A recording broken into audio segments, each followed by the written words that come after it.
नमस्कार दोस्तों, जय जोहार। मैं कौशल तिवारी और बिहनिया संध्या में आपका स्वागत है। दूसरे विश्व युद्ध के दौरान जो पीढ़ी पैदा हुई उसे यूरोप में लास्ट जनरेशन कहा जाने लगा, यानी खोई हुई पीढ़ी, क्योंकि के बड़े भाई या पिता सब युद्ध में लग गए थे। उनकी देखरेख करने वाला कोई नहीं था। हालत ये थी कि संस्कारहीन वे बच्चे आगे बढ़ने लगे।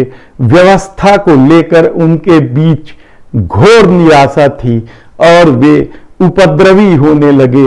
आवारा भीड़ में तब्दील होकर उपद्रव करने लगे, तोड़फोड़ करने लगे, मारपीट करने लगे। इसे लेकर अंग्रेज लेखक जॉर्ज ओशनबर्ग ने एक नाटक भी लिखा। वह नाटक खूब खेला गया, उस पर फिल्म भी बनी। उस नाटक का नाम लुक बैक इन एंगर, यह खूब चला। तो क्या वर्तमान में भारत की स्थिति इसी तरीके की हो गई? क्या भावी पीढ़ी को या नई पीढ़ी को अकारण ही आवारा भीड़ में तब्दील करने की कोशिश में 2014 के बाद सत्ता लग गई है? उसने 2 करोड़ लोगों को रोजगार देने की बात कहकर रोजगार नहीं दिया। उसने महंगाई कम करने का वादा करके महंगाई कम नहीं की।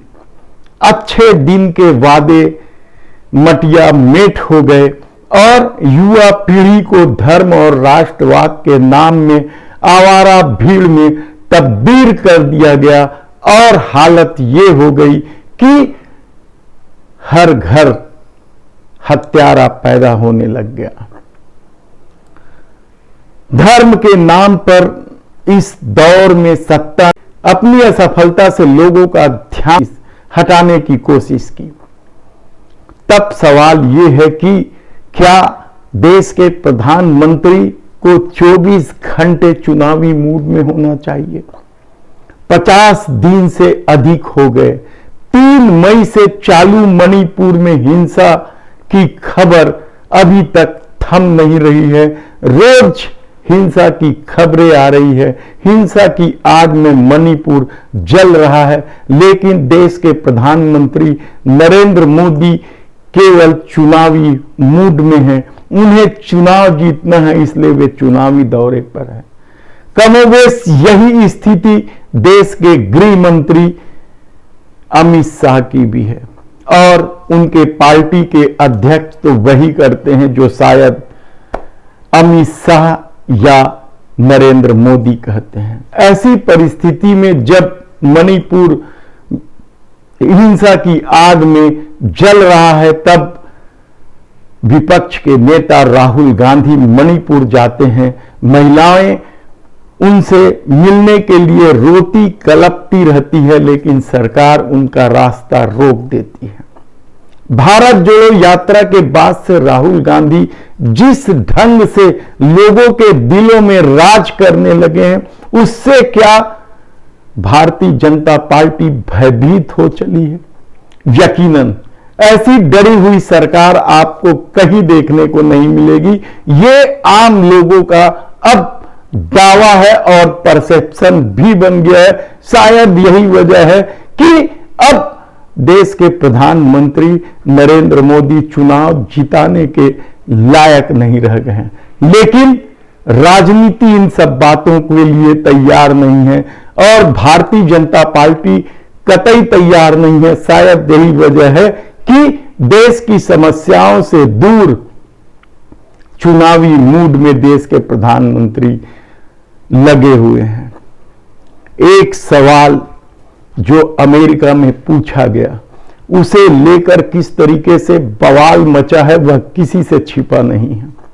भारत के लोकतंत्र को लेकर और मोदी सरकार की स्थिति को लेकर पूछे गए इस सवाल ने पूरी दुनिया के सामने मोदी सरकार को नंगा कर दिया, कहा जाए तो गलत नहीं होगा। लेकिन इस सबसे दूर मोदी सरकार को शायद अब भी अपने हिंदुत्व और अपने राष्ट्रवाद पर भरोसा है। इसलिए वह युवाओं को अभी भी आवारा भीड़ में तब्दील करने में लगी हुई है। महंगाई चरम पर है। महंगाई का यह आलम है कि आम आदमी के सामने जीवन जीने का संकट खड़ा होने लग गया है। ऐसी परिस्थिति में जब सब कुछ मोदी सरकार के विपरीत है, तो क्या मोदी सरकार कायरता में उतर आई है? यह सवाल इसलिए भी महत्वपूर्ण है क्योंकि जिस हिंदुत्व की दुहाई देकर मोदी सरकार ने सत्ता हासिल की है, उसी हिंदुत्व के कार्यकाल के दौरान आदि पुरुष जैसी फिल्म का प्रदर्शन होता है। न्यायालय तीखी टिप्पणी करता है इस फिल्म को लेकर, लेकिन मोदी सरकार खामोश है। पालतू धर्म रक्षकों का क्या, वे तो सिर्फ इशारा देखते हैं तभी अपनी दुम हिलाते हैं। और शायद यही वजह है कि जिस मनोज मुंतशिर शुक्ला ने डायलॉगबाजी की है इस पूरे फिल्म में, वह देश के प्रधानमंत्री नरेंद्र मोदी और राष्ट्रीय स्वयंसेवक संघ मोहन भागवत के करीबी व्यक्ति हैं। इसलिए उनके खिलाफ पालतू धर्म रक्षक बोलने को तैयार नहीं है। तब सवाल यह है कि ऐसी फिल्मों पर प्रतिबंध नहीं लगाकर क्या मोदी सरकार ने कायरता का परिचय नहीं दिया है? हालांकि धर्म के साथ खिलवाड़ आरएसएस और भाजपा का नया नहीं है।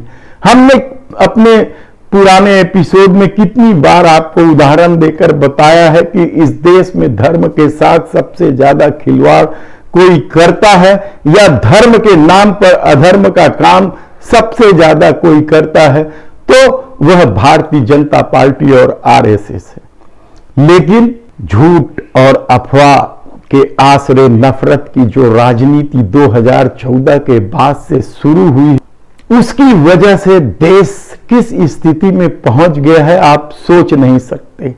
इस देश ने 3 युद्ध देखे हैं पाकिस्तान से, चाइना से, लेकिन कभी भी भारतीय रिजर्व बैंक के रिजर्व फंड का उपयोग नहीं किया। तो क्या अब युद्ध से भी बुरे हालात हो गए हैं कि मोदी सरकार को रिजर्व फंड का उपयोग करना पड़ रहा है? यह सबसे बड़ा सवाल है। दूसरा सवाल, देश के विभिन्न हिस्सों में धर्म के आधार पर जिस तरीके से हिंसा की जा रही है और जिस तरीके से युवाओं को आवारा भीड़ में तब्दील करके उन्हें अपराधी बनाया जा रहा है, क्या आने वाले दिनों में इसी तरीके का खेल चलेगा? लेकिन कहा जाता है कि काठ की हांडी बार बार नहीं चढ़ती, और शायद यही वजह है कि अब लोग भी मोदी सरकार को समझने लगे हैं और यही डर मोदी सरकार को आदि पुरुष के खिलाफ बोलने से, फिल्म आदि पुरुष के खिलाफ बोलने से रोकती है। तो यही डर विपक्ष के नेताओं को जेल भेजने या उन्हें प्रताड़ित करने का काम करती है। मणिपुर में क्या कुछ हुआ यह किसी से छिपा नहीं है। राहुल गांधी को किस तरीके से रोका गया, और अब जब विपक्षी एकता साफ दिखाई देने लगी है तो डरी हुई सरकार किस तरीके से कायराना हरकत करती है, हम आपको बताते रहेंगे। धन्यवाद।